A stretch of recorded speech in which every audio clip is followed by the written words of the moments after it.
Magsulat og isda.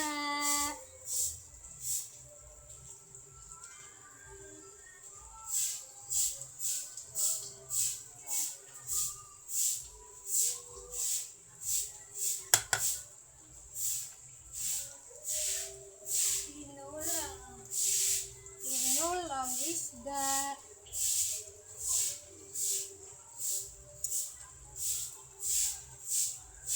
Tingnan natin yung alugbate.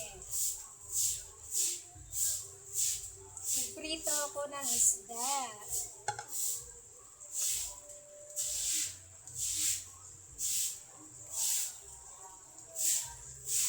Alugbate, tapos ilagay natin yung malunggay.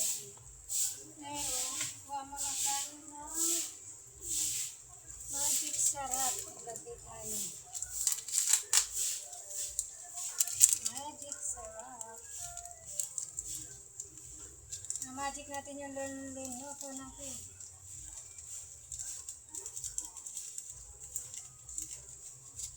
Ayaw labasan.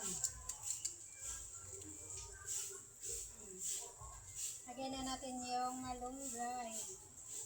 Sinabay ko na sa tubig yung pagpapakulo ng isda.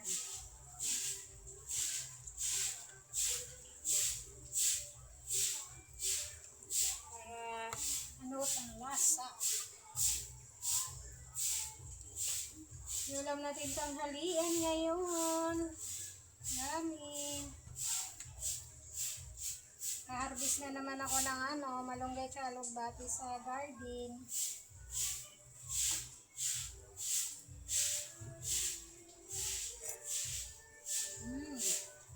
Sarap. So, medyo kulang sa asin. Yan natin. Kunti lang kasi baka mamaya umalat naman, hindi na madagdagan ng sabaw.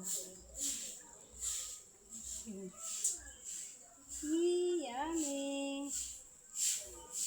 Hindi na to. Nato na to.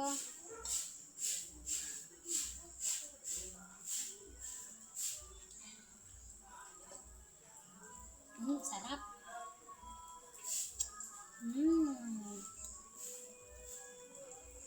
Pwede na. Off na natin yung kalan. Kaya na tayo.